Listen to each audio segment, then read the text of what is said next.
All right, it is time for a tag video. Hey everyone, it is Shannon, and I'm super excited to be here today and to share with you this video. This is going to be the frustrating book tag, which I saw over at Berna's Bookish Adventures. Hi Berna! And this was created by the PM Reader, and I will leave links to both of their videos down below for you to check out, as well as the tag questions. So here we go. First question is, name a book that you predicted would be 5 stars but wasn't. For this one, it was a pretty easy pick. This is something that I read. It's one of the earlier titles I read from my sci-fi, fantasy, and weird exploration. And I was super excited about reading a new fantasy novel or a newer fantasy novel, and everyone seemed to love it. And so, and the library hold took like so long, and it finally came in. I was so excited, and then I started reading it, and I was like, and that would be The Final Empire by Brandon Sanderson. This is the first in the Mistborn series. To be honest, this has actually now been like 4 or 5 years since I read it, so I don't remember exactly what it was that I didn't enjoy about it, but I know I DNF'd it. I even did a video about it, which I will put up above. And I have since tried other work by Sanderson, and it just isn't a good fit, so I just, still on the lookout, on the search for fantasy that I enjoy, that is more recently written, so that the search continues. Question number 2 is, what book had a great beginning, but the ending let you down? This is a bit of a weird and requires some context answer, but I am going to have to say Rebecca by Daphne du Maurier. Now, I know this is a much beloved book, and I don't usually use double negatives, but I don't deny that the writing is excellent in here. The storytelling is amazing. It really is. That being said, while I was reading it, I figured out that I had seen the film. So I knew where the story was going. So that kind of ruined the reading experience for me. But also, I felt like when I started this book, I found it so compelling. I love the opening line and the opening page, and I was just so drawn in. But atmospherically, I didn't enjoy the tension level. And even though the writing was good, was even better than good. It was great, or excellent. I don't know where I would put it, but it's undeniable. I didn't enjoy reading it. So it just was not, again, it was not a good fit for me. But also now I know that just because something is well written does not mean I'm going to enjoy it. So that was learning. Learning is good. Question number 3. Do you have a book with a pretty cover but an ugly spine? So I'm not a huge fan of the term ugly, but I will say that this has a rather nondescript spine.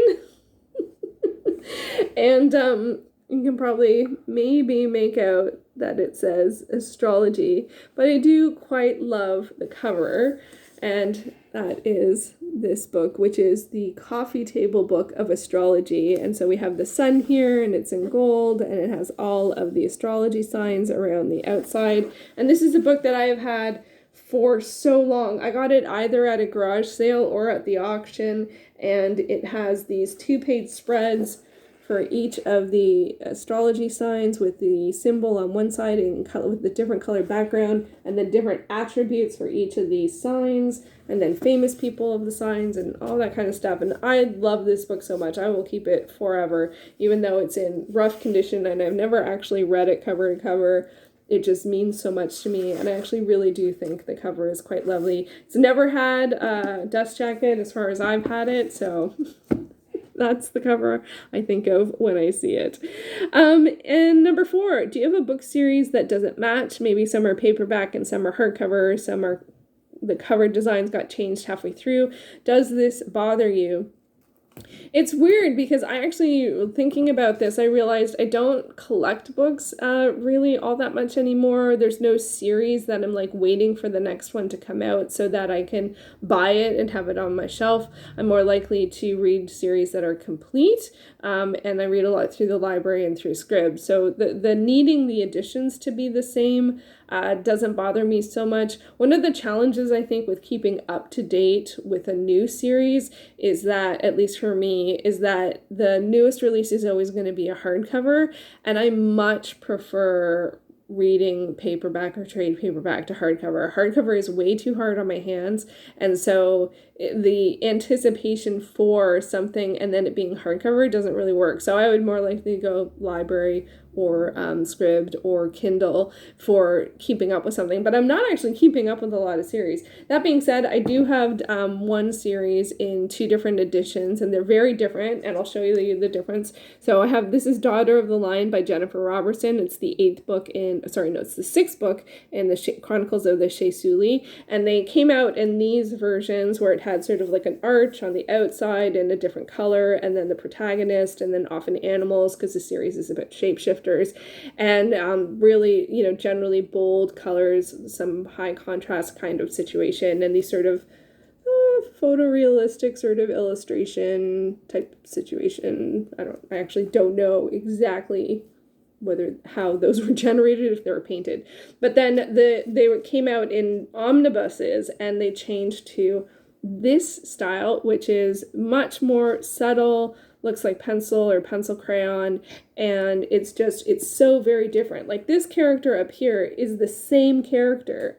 Like, do you get the same vibe from that character at all? And like, she still has a knife, but like, she has a knife, like, so, and this is one of my favorite characters, like, ever. So I'm a little sensitive on that, but just generally speaking, in terms of like my own personal aesthetic and what I enjoy, bold colors, saturated hues, that really is something I find compelling. Things that are a lot softer, much more muted, pastels, are not something that I am drawn to as much. So for me, I highly, highly prefer these ones. That being said, I am thrilled that they actually re-release these at all. So the fact that they're in omnibuses or 2 books in one, that the covers are different, I don't care. I am thrilled that I have the entire series, because it's one of my favorite series of all time.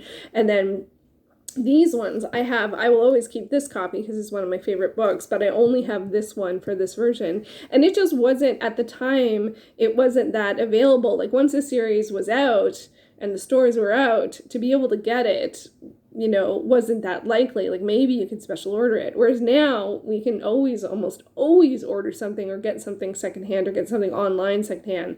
At the time, it was like, if you could find it in a used bookstore, it was just felt extraordinary because it wasn't like a super popular series. So I am happy to have it. Do I prefer these covers? No, I prefer these covers. And also, I forgot to say, the reason I read them in these ones were, they were my sister's books. My sister Jamie had them, and so I read her copies, and so I didn't have them. And so I did get this one eventually, but then I got the whole series years later in these omnibuses. So I'm happy I have them, but, I would prefer the other ones, but not so much to like now go searching for them or repurchase them or something. It doesn't matter to me too much. I still have the memory of the covers, and that's still what resonates with me. So I don't know. It's an interesting question though. Question number 5, is there a book from your youth that you remember parts of but cannot remember the name or find it anywhere?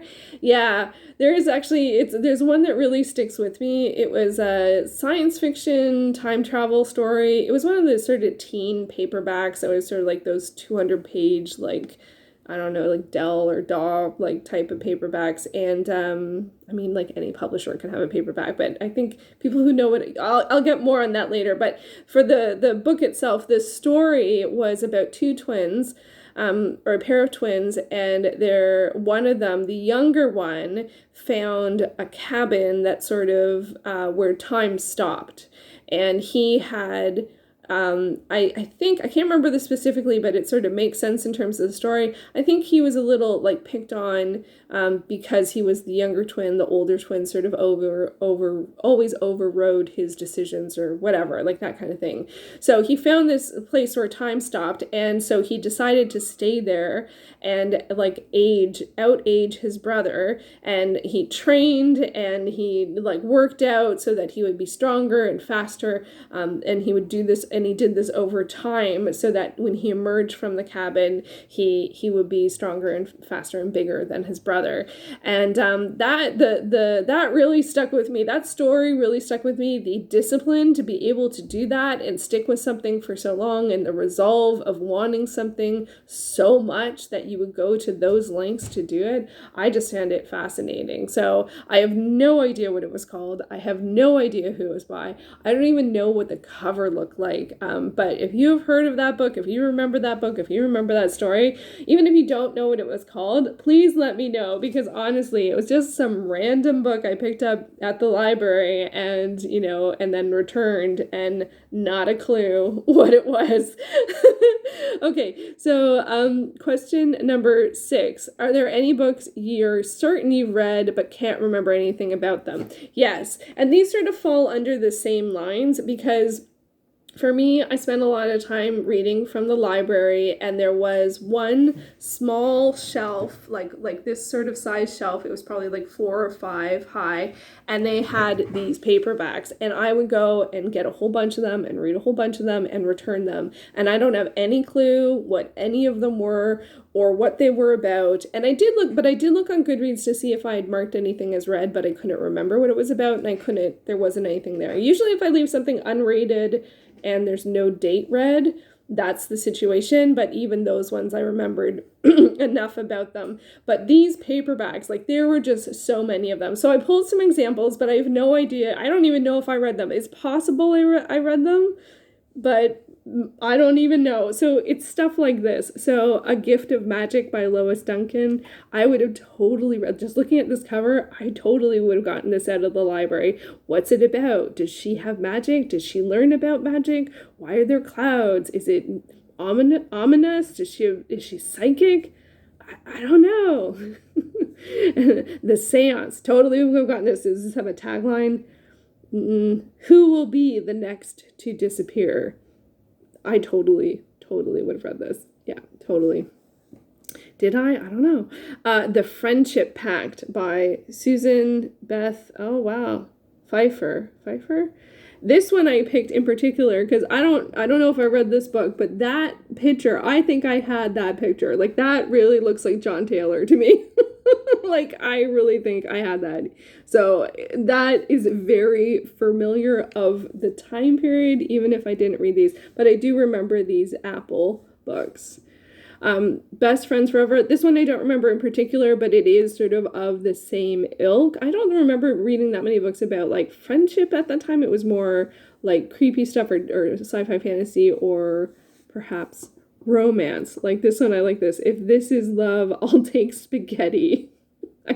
This one looks quite familiar. I don't know if it's just the font, but that very much looks familiar. And then books like this, Beautiful Girl by Elizabeth Ogilvy. These photo cover teen romancy type situations. It looks like it was maybe at a camp or something. Totally would have read this. And then, of course, yes, the Sweet Dreams books. So Programmed for Love. Oh, Marion Crane.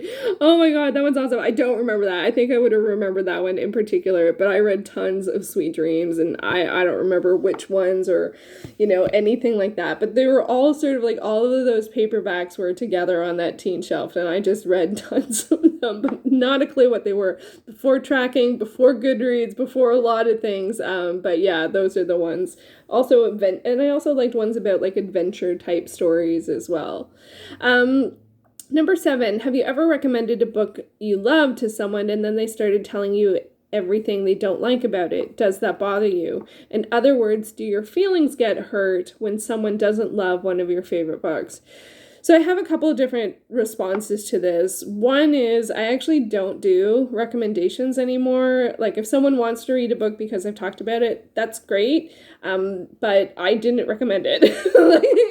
Even if, and part of the reasons why I don't, especially in this sort of scenario, is that just because I love something does not mean anyone else would love it. I don't mean, even these books, would I even like this anymore? Like, I don't even know. And I think you get to know people over time, like, especially like here on YouTube, there's people that I read similar genres to, but we don't even necessarily like the same authors or the same stories or the same, like, we're not drawn to the same things, even within the same genre. So and then sometimes you can totally connect with someone that you do have the same taste with. So sometimes I find it's a little bit more about, like, so I don't know if I would even do direct recommendations. Like, I am thrilled when someone likes the same books as I do. That I find is great, but I also consider that a bit of like a happy surprise, And I don't know if I've ever encountered someone reading a book that I recommended that and then told me all the things they didn't like. I haven't had that with books. I have had that a little bit more with film, that I have, and again, not necessarily recommended a film, but just said that I liked a film, and then someone had, I've had people come back and say, this, that, the other thing about why it was like trash or whatever. But I'm like, I never actually would say that about like a film or a book. Like, I generally am more likely to not talk about something if I didn't like it. And if I didn't like about it, I would be specific about why I didn't like it. So I think also, I think part of it is also approach.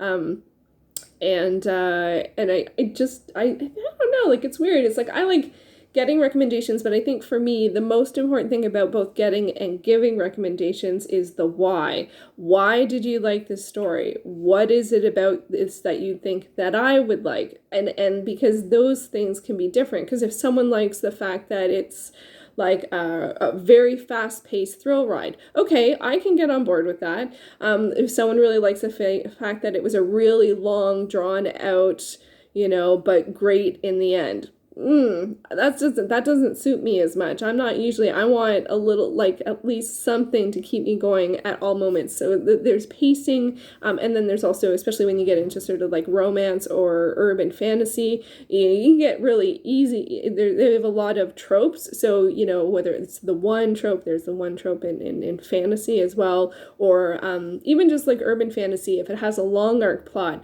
I'm more likely to be more interested, and so I know that, like, that's something. And then with romance, there's so many tropes, like friends to lovers, and stranded together somewhere, or those kinds of things, and those can help. But even then, it doesn't mean you're going to always love a book that has like the one bed situation or whatever it may be. So I don't know, like, I guess for me, what's happened is I have felt like I've recommended stuff and it hasn't gone over well. So what I do now is I just don't recommend things. And if other people recommend things, or if other people talk about why they like something, I genuinely want to know why they enjoyed it. But that doesn't necessarily mean that I will. And I think that that's fine. I think it's totally okay. Like, it's always nice when you agree on loving something, but it doesn't have to be the only way. So, and I think you can get a lot from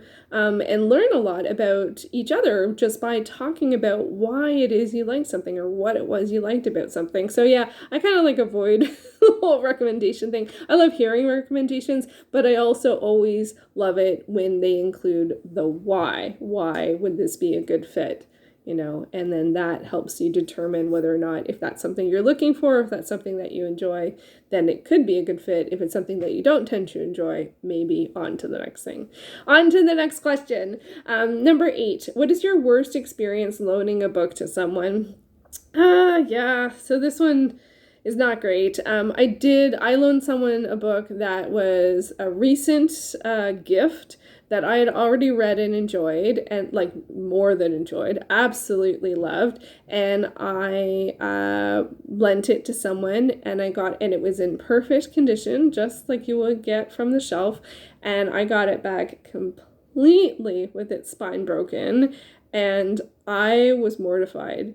And I didn't say anything. Like, I was like, oh yeah, that's fine. And I'm like, was not fine. But also, because it was a gift, I didn't want to just repurchase it because it was a gift. So it was I just got in the habit of either not lending things, or depending on the book, I might just buy the person their own copy, because then you don't even have to worry about getting it back. And on the reverse side to things, I have unfortunately borrowed a book from someone and then never returned it. I haven't, now I generally don't borrow. Again, I use the library a lot, I use Scribd a lot, and I read on Kindle a lot, so I don't feel like I have to own everything. And also, but with borrowing, there's always, it can be challenging to get it back to the person. And so, but I'm always good with returning stuff to the library. So that's my best borrowing stories with the library. But yeah, I was just, and they didn't think anything of it. And I'm like, did you, like, how, it was mine, and you just, it was very awkward. It was very awkward. Number 9, show me some of your impulse buys that you've never read. Oh, this is fun. I pulled this mostly from Kindle, and I think these are all books that I got for free. Don't quote me on that. They may not be free anymore. I'll use the Canadian Amazon link I used for looking for Kindle books down below. You're welcome, and I'm sorry. So here's a couple. So Knock Down Dragon Out by Crystal Shannon. Soulmate Shifters in Mystery Alaska, Book 1. Reason to get? Paranormal Shifters in Mystery Alaska. I mean, yeah. Next up, we have Dragons Don't Eat Meat by Kim McDougall, Valkyrie Beastery, Book 1. The reason I got this is because there's a baby dragon on the cover. Oh my god, and there's a cat, probably a cat, on the cover. Could be something else. And the title, the series has Valkyries in it. Yeah, easy yes. Next up, Lady Danger by Glynis Campbell. This is the first book in the Warrior Maids of Ravenlock.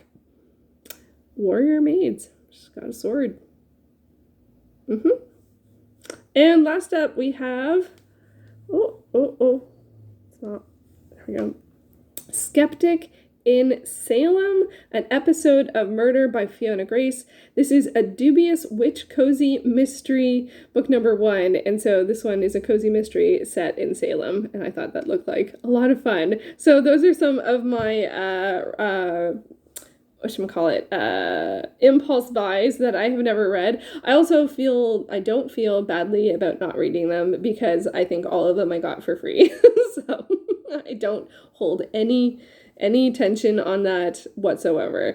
And then the last question is, just to make you hate me a little bit more, how many unread books are on your shelves? So these are both bits, like both estimates. I took this from my spreadsheets, and anytime you have bind ups, it's a little hard to determine, is this 1 title, is this 4 titles, is this 8 titles? It gets a little, but generally speaking, I think right now for my physical books, I have 246 owned unread books, so that's not great. I was going to work on that this year, but I've been enjoying the library throughout the summer, so hopefully I will get back to that probably in 2022, actually. And then for Kindle books, or for ebooks, my estimate is about 784. Many of those are freebies or promos or for newsletter signups and stuff like that, or from Project Gutenberg, so they're public domain. And I don't, again, as I said, I don't hold any feeling like, I don't feel, it doesn't, it didn't cost me anything, and it just takes up a little space on my Kindle. I'm not worried about when I will get to them. So the total is 1,030, which is huge. Oh my gosh. I just try and think of it as lots of options. So there you go. There is the frustrating book tag. Some of those were frustrating situations. Some of those are a little tough to talk about, but I think they're excellent questions. So I definitely suggest doing this tag if you feel compelled to do so. I thought it was really fun to put the answers together. And there we go. I will be back soon with another video. Thanks for watching.